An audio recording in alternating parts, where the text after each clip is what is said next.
تو اسم فاعل کی بات نہیں ہو رہی ہے، یہ ہے یہ الگ چیز ہے، ٹھیک ہے، وہ اور چیز ہے، ٹھیک ہے۔ اب چونکہ جوعان جو بھوک ہے وہ عارضی ہوتی ہے، شدید ہوتی ہے، اور کیا ہوتا ہے اس کے ساتھ؟ فوری طور پر اس کے اندر مطالبہ پایا جاتا ہے، پیاس بھی ایسی ہے، اس کا وزن کیا ہے؟ عطشان۔ اب رحمان کے اندر کیا مطلب آئے گا؟ اس کا مطلب یہ ہوگا اللہ رب العزت انتہائی زیادہ عربک والا رحم کرنے والے ہیں، یعنی کیا مطلب ہوا؟ انتہائی زیادہ محبت کرنے والے ہیں، انتہائی زیادہ خیال رکھنے والے ہیں، پہلا معنی۔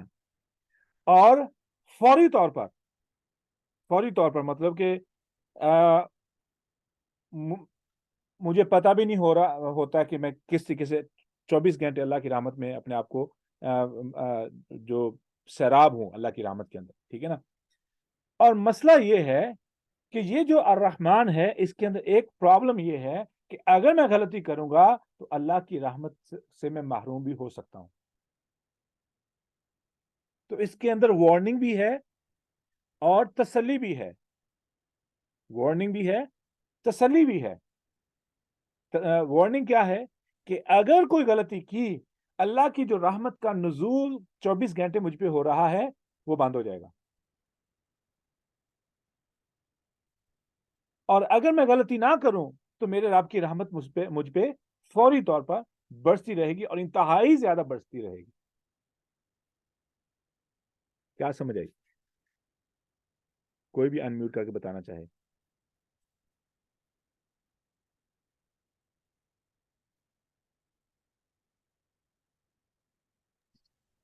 سر اس میں سمجھ لگتی ہے کہ جس طرح آپ نے بتایا کہ اگر ہم کوئی اچھا کام کرتے ہیں تو جو اللہ کو پسند ہے، تو اس کے ان ریٹرن اللہ تعالیٰ کی جو رحمت ہے وہ ہم پہ برستی رہے گی، اور اگر ہم کوئی ایسا کام کرتے ہیں جو اللہ تعالیٰ کو ناپسند ہے تو اس پہ جو اللہ تعالیٰ کی رحمت ہے جو ہم پہ 24 گھنٹے وہ رک بھی سکتی ہے۔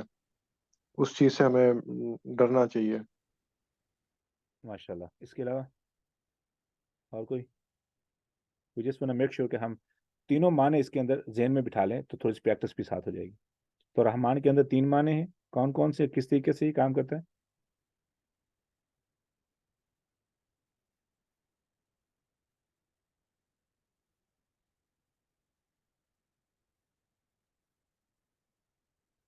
آواز آ رہی میری باقی لوگوں کو؟ سر اس میں اللہ تعالیٰ بہت زیادہ رحم کرتے ہیں، خیال رکھتے ہیں اور محبت کرنے والے ہیں۔ ہاں جی، اچھا ایک سر یہ 3 نہیں تھے؟ تو آپ نے معنی 3 کیا نا، لیکن اس کے اندر جو اچھا میں دوبارہ سمجھاتا ہوں، پوائنٹ کو سمجھیے گا۔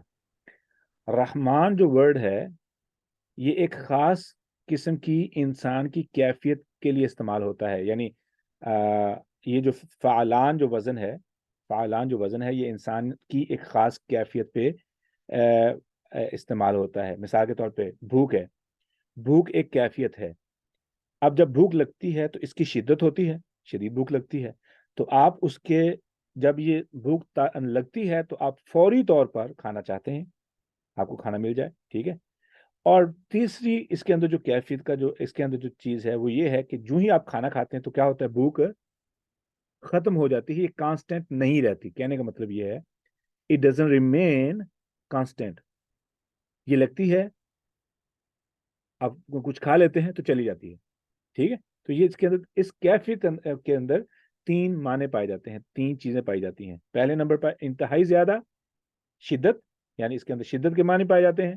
دوسرے نمبر پر ارجنسی ہوتی ہے، اس کے اندر شدت، ارجنسی، اور مسئلہ یہ ہے کہ یہ عارضی ہوتی ہے، ٹھیک ہے، یہ کیفیت۔ اب رحمان جو ہے یہ اللہ رب العزت کی ان 3 کیفیات کو بتاتا ہے، کور کرتا ہے یہ ورڈ رحمان، کہ اللہ رب العزت انتہائی زیادہ انسان کے ساتھ محبت اور رحمت کر رہے ہوتے ہیں، محبت اور رحم کر رہے ہوتے ہیں، ٹھیک ہے نا، خیال رکھ رہے ہوتے ہیں۔ اور یوں کہ توں، یعنی ہر وقت، مثال کے طور پہ میرے جسم کی ایک ایک گردش جو میں چاہتا ہوں وہ ہو رہی ہے، میری ڈیمانڈ پہ ہو رہی ہے، ایسے نہیں ہوتا کہ میں ہاتھ ہلانا چاہتا ہوں تو وہ اسٹک ہو چکا ہے، نہیں، میں نظر ہلانا چاہتا ہوں تو میری نظر آئی سائٹ موو نہیں کر رہی، ہر چیز موو کر رہی ہے. تو یہ اللہ کی رحمت ہے، 24 گھنٹے برس رہی ہے. ٹھیک ہے، مجھ پہ برس رہی ہے کہ میں اپنی زندگی کو اب کبھی اللہ کی رحمت کو مکمل طور پہ آپ نے ایکسپیرینس کرنا ہو نا، تو روڈ پہ گاڑی لے کے چڑھ جائیں، موٹر سائیکل پہ بیٹھ جائیں اور چلنا شروع کر دیں، اور پھر اللہ کی رحمت کو دیکھیں. کتنے لوگوں کو وہ اللہ رب العزت آپ سے دور رکھتے ہیں تاکہ آپ محفوظ طریقے سے اپنی منزل پہ پہنچ جائیں. یہ کوئی بندہ بھی یہ نہیں کہہ سکتا کہ ان لوگوں کے کمال تھا یا لوگ کاریگر تھے، بہتر ڈرائیور تھے جن کی وجہ سے آپ منزل پہ پہنچے. نہیں، وہ اللہ رب العزت ہے جس نے سب لوگوں کی گاڑیوں کے انجن، بریکیں، ٹائر سب کچھ ٹھیک رکھا کہ آپ اپنی منزل پہ صحیح طرح سلامت پہنچ جائیں. اس میں آپ کا بھی کمال نہیں اور ان لوگوں کا کمال بھی نہیں. ٹھیک ہے نا؟ تو وہ اللہ رب العزت کی رحمت کی بہت بڑی دلیل ہوتی ہے. ٹھیک ہے، کہ کوئی بھی بندہ کسی بھی وقت، ہو سکتا ہے کوئی خودکشی کرنے کے لیے جا رہا ہو سکتا ہے کوئی بندہ زندگی سے آوازار ہو سکتا ہے کوئی نشے میں ہو سکتا ہے کسی نے دوائی کھائی ہو، اس کا سارا اس کے جسم میں سائڈ افیکٹ ہو رہا ہو. ٹھیک ہے، ہو سکتا ہے کوئی بندہ ڈپریشن میں ہو، کچھ بھی ہو سکتا ہے، آپ کے پیچھے ہو، آپ کے آگے ہو، آپ کے لیفٹ اور رائٹ ہو. میں بہت سے لوگوں کو ایسے کو جانتا ہوں کہ وہ گاڑی کے برابر گاڑی نہیں چلاتے ہیں، ان کو کیا نام ہے، نازیہ جیسی کیفیت اور گھبراہٹ طاری ہونی شروع رہتی ہے کہ اگر اس بندے کو لیفٹ اور رائٹ کرنا پڑا تو ادھر میں ہوں تو مجھ میں لگے گا، مجھے مار دے گا. تو ان کے اندر ایک خوف کی کیفیت ہوتی ہے. لیکن الحمدللہ ہم لوگ تو یہ اللہ رب العزت کی رحمت کا 24 گھنٹے نزول رہتا ہے اور ہم فوری طور پہ وصول بھی کر رہے ہیں. لیکن ہماری غلطی سبب بنتی ہے اس رحمت میں رکاوٹ کی. تو قصور اللہ کا نہیں ہے، میری پریشانی کا قصور، میں خود قصوروار میں خود ہوں. اس لیے اللہ رب العزت نے فرمایا ظہر الفساد فی البر والبحر بما کسبت ایدی الناس، زمین میں خشکی تری پر جو فساد پھیلا ہے یہ انسان کے اپنے ہاتھوں کی کمائی ہے. تو زندگی میں کوئی بھی جو پریشانی آتی ہے آپ اس کو لمحہ بھر کے لیے بیٹھ کے سوچیں تو اس کے پیچھے آپ کی اپنی غلطی ہوگی. ہاں، یہاں پہ نا میں دو چیزیں بیان کر دوں سمجھنے کے لیے. ایک ہے کہ ایک پریشانی ہوتی ہے جو ہمارے لیے امتحان ہوتی ہے، اللہ رب العزت ضرور اپنے لوگوں کو آزماتے ہیں. ٹھیک ہے، اور دوسری ہوتی ہے سزا. ایک ہوتی ہے آزمائش اور ایک ہوتی ہے سزا. اب سزا کیا ہے، آزمائش کیا، کیسے پتہ چلے؟ ٹھیک ہے نا. اب انبیاء علیہم السلام جو ہے ان کو آزمایا بھی گیا. ٹھیک ہے، ان کو آزمایا گیا. اب جو آزمائش والی تکلیف ہے اس کی دو قسمیں ہیں. ایک ہے کہ انسان نے کچھ بھی نہیں کیا اور انسان کچھ نہیں چاہتا اور کچھ نہیں، اس کی کوئی پلاننگ نہیں ہے اور وہ کسی قسم کی سٹرگل نہیں کر رہا، پھر بھی اس کو مصیبت آئے تو وہ آزمائش ہے. یہ پہلی قسم ہے. دوسرا ہے کہ میرے پاس بڑا گول ہے، I want to climb a mountain, میں ایک پہاڑ پہ چڑھنا چاہتا ہوں. ٹھیک ہے، تو کیا میں پہاڑ پہ بغیر تکلیف کے چڑھ جاؤں گا، بغیر تھکاوٹ کے چڑھ جاؤں گا؟ وہ تو میں نے خود ذمہ لیا ہے. جب میں نے خود ذمہ لیا ہے اور رستے میں پہاڑ پہ چڑھتے جو تکلیفیں آئیں گی وہ نہ تو سزا ہے نہ آزمائش ہے، وہ تو میں نے خود جو ٹارگٹ ایکسیپٹ کیا ہے. تو اس کے لیے جو چیلنج میں رکاوٹیں آئیں گی وہ تو it's a part of life. تو بیسیکلی یہ آزمائش کی قسم ہے لیکن سزا والی قسم نہیں. ٹھیک ہے، تو یہ ویسے ایسی ذمہ داری ہے جو میں نے خود قبول کی تھی اور اس کے اندر آنے والی رکاوٹیں، مثال کے بندہ کام کر رہا ہے، دیوار میں کیل لگا رہا ہے، اپنے ہاتھ پہ ہتھوڑی مار لی، تو کبھی ایسے نہیں دیکھا ہوگا آپ نے بندہ بیٹھ کے رو رہا او یہ اللہ نے کیوں لکھا تھا، مجھے کیوں ایسے ہو گیا، مجھے نہیں ہونا چاہیے تھا. اسے پتا کہ ایسے ہوتا ہے. وہ ایک انگوٹھے پہ ہتھوڑی لگی ہے تو وہ اس انگلی کو پیچھے کر لے گا، دوسری انگلی کے ساتھ کیل لگائے گا تو ہو سکتا ہے دوسری پہ بھی لگ جائے، لیکن وہ اپنا کام کر لے گا اور اس پہ کمپلین بھی نہیں کرے گا. ٹھیک ہے، گاڑی چلاتے ہوئے ٹھیک ہے ٹائر پنچر ہو جائے تو ہم کسی کو کمپلین نہیں کرتے. ٹھیک ہے، زندگی میں جو چھوٹے چھوٹے کام ہوتے ہیں، جو ذمہ داریاں ہیں، ان پہ کمپلینز نہیں ہوتی. It's the most stupid thing to do that you talk or you complain about your own responsibility that you supposed to do.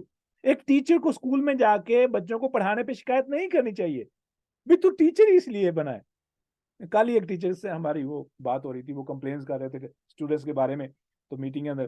تو میں نے کہا کہ آپ لوگوں نے کہا تھا کہ میں ٹیچر بننا چاہتا ہوں، آپ لوگوں نے کہا تھا کہ I can handle that many students, now you are complaining. ٹھیک ہے، تو یہ ہے ایک کیٹیگری. دوسری کیٹیگری ہے جو ہے سزا. سزا جو ہے نا That's really important to understand. میں اگر گاڑی تیز نہ چلاؤں تو کیا میں اپنے آپ کو ڈینجر میں ڈالوں گا؟ اگر میں زیادہ میٹھا نہ کھاؤں کیا میں اپنے آپ کو ڈائبٹیز کا مریض کروں گا؟ اگر میں زیادہ نمک نہ کھاؤں تو کیا میں اپنے بلڈ پریشر کو ہائی کروں گا؟ اگر میں زیادہ زبان بلا وجہ نہ چلاؤں، ٹھیک ہے، کیا میں اپنے الفاظ کا اعتبار کھوؤں گا؟ تو اس کا مطلب ہے کہ اگر کوئی بندہ بہت زیادہ بلا وجہ باتیں کرتا ہے، لوگ اس کی باتوں میں انٹرسٹ ختم کرتے ہیں، اس کا ٹرسٹ خراب ہو جاتا ہے. Who did it؟ تو اس نے خود کیا ہے نا، باتیں کر کر کے لوگوں کو آوازار کر دیا، آپ کوئی بات اس کی سننا نہیں چاہتا. اوکے، اس کے بعد زیادہ میٹھا کھا کھا کے ڈائبٹک پیشنٹ بن گیا. کس کا قصور ہے؟ نہ کھاتے. موٹاپے کے پیچھے کون ہوتا ہے؟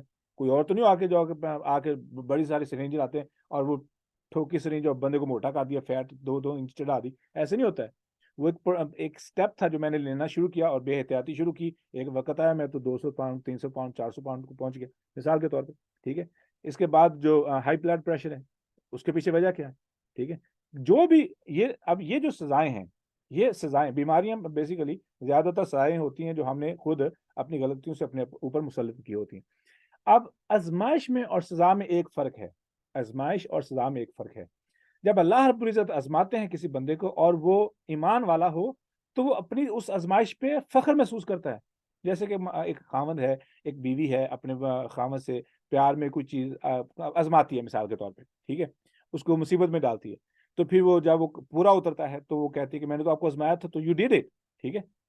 تو they love each other more، وہ ایک دوسرے سے زیادہ محبت کرتے ہیں. ان کو ایک دوسرے سے شکوہ نہیں ہوتا ہے کہ تو نے ایسے کیوں کیا، why you made me wait for the food for so long. میں دیکھنا چاہتی تھی کہ آپ میرا کھانا خوب تسلی سے کھا لو، ٹھیک ہے. oh yes it was so good, you really made me enjoy the food. اب وہ بجائے اس کی کہ ایک دوسرے کے خلاف کمپلین کریں، they enjoy the time، ٹھیک ہے نا. تو جو آزمائش ہوتی ہے اس پہ انسان اللہ کا شکر ادا کرتا ہے، خواہ وہ تکلیف جتنی بھی سخت ہو. اور ذمہ داری پہ آنے والی تکلیف پہ بھی انسان کمپلین نہیں کرتا ہے، اس پہ بھی فرق. اس لیے کسی بھی نبی نے کسی بھی تکلیف پہ شکایت کیوں نہیں کی؟ Because they took the responsibility, they understood the responsibility, they did not care about the pain they have to handle on the way. This was not to complain. اسی لیے کسی پیغمبر نے شکایت نہیں کی. دوسروں کو پتا تھا کہ اس کے پیچھے تکلیف کے پیچھے ثواب کیا ہے. اب ہے آخری جو تکلیف سزا ہے. جو بندہ مومن ہوتا ہے وہ اپنی تکلیف کو، آنے والی تکلیف سے سبق حاصل کرتا ہے اور اپنی اصلاح کرتا ہے، ٹھیک ہے. اور اس غلطی سے، اس بیماری کی وجہ سے وہ اپنے آپ کو محفوظ کرتا ہے. لیکن جو بندہ ایمان سے فارغ ہے وہ اللہ سے مزید دشمنی اختیار کرتا ہے. کون بچہ اسکول میں ٹیچر سے سزا لینے کے بعد استاد کی تعریف کرے؟ استاد کی کمپلین ہی کرے گا. تو پھر جب ہمیں مصیبتیں آتی ہیں تو پھر لوگ اللہ کے خلاف باتیں شروع کر دیتے ہیں. تو یہ علامت ہوتی ہے کہ یہ ان کو سزا ملی ہے، کیونکہ سزا کے بعد ہی کمپلینیں چلتی ہیں. آزمائش، محبت کی آزمائش کے بعد کمپلینیں نہیں ہوتی، وہاں پہ تعریفیں ہی ہوتی، ٹھیک ہے. تو یہ ایک اشارہ ہوتا ہے کہ بندہ کا مزاج کیا ہے دنیا کی زندگی میں آنے والے امتحان کے بعد، تکلیف کے بعد، آزمائش کے بعد، صدمے کے بعد، ٹھیک ہے، کیا ری ایکشن ہے. اگر تو ری ایکشن ہے کہ اللہ کے قریب ہو جائے تو سمجھ لو کہ آپ کو اللہ رب العزت نے آزمایا تھا اور آپ اس آزمائش میں کامیاب ہوئے ہیں، اس لیے آپ کو اللہ رب العزت نے آپ کو اپنے زیادہ قریب کھینچ لیا، ٹھیک ہے. اور اگر آپ کے دل میں اللہ کے خلاف کمپلینیں شروع ہو جائیں، آپ کا برین ایک لمبی لسٹ بنا دے اللہ کے خلاف، تو سمجھ لیں مجھے سزا ہی ملی ہے، ٹھیک ہے. Is it clear? سر میرا ایک کوشچن ہے. سر آپ نے ابھی بتایا کہ جب انسان بھوکا ہوتا ہے، جوعان کا آپ نے لفظ استعمال کیا کہ تب جب بھوک لگتی ہے تب اس میں شدت بھی ہوتی ہے، آپ کو فوری اس کی ضرورت ہوتی ہے، اور لیکن جب آپ کھا لیتے تو وہ مٹ جاتی ہے. ہاں جی. تو میرا سوال یہ ہے کہ جو رحمان ہے، آپ نے کہا کہ وہ بھی ایک کیفیت ہے، تو رب کی جو رحمان کی کیفیت ہے وہ عارضی تو نہیں ہے؟ کیفیت تو مطلب صفت ہے نا، صفت ہے نا. تو اب اس صفت کے اندر that's a really beautiful question. اب اس کا جواب آپ کو، اسی سوال کا جواب آپ کو اگلے لفظ نے دینا ہے. اگلے لفظ نے، کون سا اگلا لفظ ہے؟ الرحیم.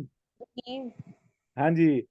اب الرحیم نے آپ کے اس سوال کا جواب دینا ہے، اور قرآن مجید کو پڑھنے کا طریقہ بھی یہی ہے.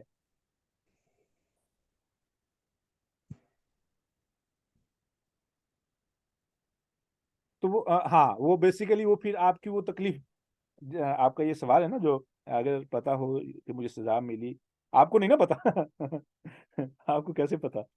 فرض کیا آپ کو پتہ لگ گیا، پھر آپ اللہ کے قریب ہو جائیں تو پھر وہ تکلیف بھی آپ کے لیے اس لیے آزمائش تھی کہ اللہ رب العزت چاہتے تھے کہ تم باز آ جاؤ، واپس آ جاؤ. ٹھیک ہے.